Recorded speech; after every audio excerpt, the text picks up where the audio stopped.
Assalamualaikum warahmatullahi wabarakatuh. Alhamdulillahi rabbil alamin wa binasta'in wala umuri dunya waddin. Wassalatu wassalamu ala asrafil anbiya'i wal mursalin wa ala alihi washabbihi ajmain. Amma ba'du.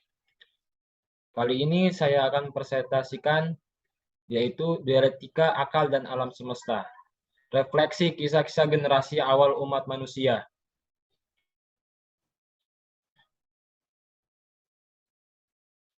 Pengertian dialektika dan alam semesta. Menurut KBBI, dialekta adalah hal yang berbahasa dan bernalar dengan dialog sebagai cara untuk menyelidiki suatu masalah. Plato mendefinisikan dialektika sebagai istilah yang digunakan untuk menggambarkan argumen filosofis yang melibatkan dua pihak yang saling berlawanan.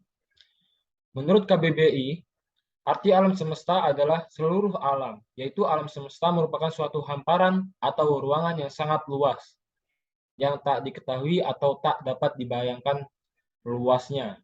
Alam semesta diduga bentuknya melengkung dalam keadaan memuai serta terdiri atas galaksi-galaksi atau sistem bintang-bintang yang jumlahnya ribuan. Bumi adalah salah satu bagian dari alam semesta ini. Teori-teori. Informasi tentang pra pencipta manusia tidak bisa dijelaskan oleh sains. Meskipun demikian, informasi ini telah tercantum di kitab suci Al-Quran secara nyata dan cukup signifikan. Seperti tercantum di Quran surat Al-Baqarah ayat 30, yaitu artinya, dan ingatlah ketika Tuhanmu berfirman kepada para malaikat, aku hendak menjadikan khalifah di bumi. Mereka berkata, apakah engkau hendak menjadikan orang yang merusak dan menumpahkan darah di sana, sedangkan kami bertasbih memujimu dan menyucikan namamu. Dia berfirman, sungguh, aku mengetahui apa yang tidak kamu ketahui. Selanjutnya, refleksi kisah-kisah generasi awal manusia. Hampir semua pemeluk agama yang ada di dunia tentunya pernah membaca kisah Adam dan Hawa. Dari kitab sucinya, yang dimaksud agama langit adalah agama yang sepakat meriwayatkan bahwa asal-usul manusia pertama adalah Adam dan Hawa. Baik Taurat, Injil, Perjanjian Lama, dan Perjanjian Baru, maupun Al-Quran mengisahkan hal yang sama. Salah satu generasi awal di muka bumi yaitu Qabil dan Habil, yang merupakan putra Nabi Adam alaihissalam. Qabil mengembangkan keahlian domestikasi tanam, sedangkan Habil mengembangkan keahlian domestikasi hewan. Karena tidak diterimanya kurban hasil pertanian sehingga menyebabkan konflik-konflik kompetisi yang memunculkan sifat iri dengki oleh Qabil yang berujung untuk melakukan pembunuhan terhadap Habil. Cerita ini termasuk cerita yang sangat sering didengar, yaitu cerita pembunuhan pertama kali di dunia. Keduanya terlibat dalam konflik yang mengakibatkan terjadinya pembunuhan pertama dalam sejarah umat manusia. Kisah Habil dan Qabil ceritakan, yaitu dalam sebuah riwayat diceritakan yang berbunyi, ceritakanlah kepada mereka kisah kedua putra Adam, Habil dan Qabil, menurut yang sebenar-benarnya. Ketika keduanya mempersembahkan kurban, maka diterima dari salah seorang dari mereka, yaitu Habil, dan tidak diterima dari yang lainnya, yaitu Qabil.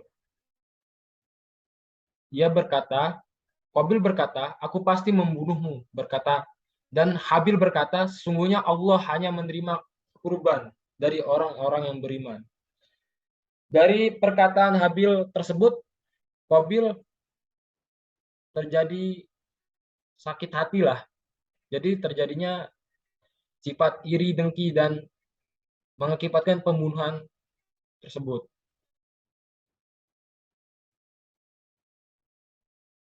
Lalu selanjutnya, Rohman Haminadai. Penelusuran antropologis dan arkeologis di banyak wilayah menemukan adanya fosil-fosil prehuman sebagai Hominidae itu menunjukkan lapisan historis purba atau fosil usia muda tampak lebih cerdas dengan otak yang lebih besar. Dan hal yang mencerminkan perkembangan teknologi purba untuk beradaptasi dengan alam sekitarnya. Hasil temuan arkeologis di sekitar fosil-fosil itu, salah satu teknologi purba saat itu ialah mereka menginisiasi menginisiasi domestikasi tanaman dan hewan, yaitu generasi terakhir Homidae ini diindikasi telah menemukan api dan menggunakannya untuk membuka lahan pertanian. Selanjutnya, hubungan keturunan Adam dan makhluk Hominidae. Lanjutan dari kisah Qabil dan Habil, sebagai manusia pertama yang melakukan pembunuhan dalam sejarah umat manusia, Qabil tidak mempunyai pengalaman dan kebingungan setelah melakukan pembunuhan. Lalu Allah Subhanahu wa taala mengirimkan 2 ekor burung gagak untuk memberi contoh cara mengurus jenazah saudaranya. Dalam Quran surat Al-Maidah ayat 31 yang artinya kemudian Allah menyuruh seekor burung gagak menggali-gali di bumi untuk memperlihatkan kepada Qabil bagaimana seharusnya menguburkan mayat saudaranya. Lalu Qabil berkata, "Aduhai celaka aku, mengapa aku tidak mampu berbuat seperti burung gagak ini? Lalu aku dapat menguburkan mayat saudaraku ini. Karena itu jadilah dia seorang di antara orang-orang yang menyesal." Oke, sekian terima kasih dari presentasi yang saya bacakan. Saya ucapkan wabillahi taufiq walhidayah. Wassalamualaikum warahmatullahi wabarakatuh.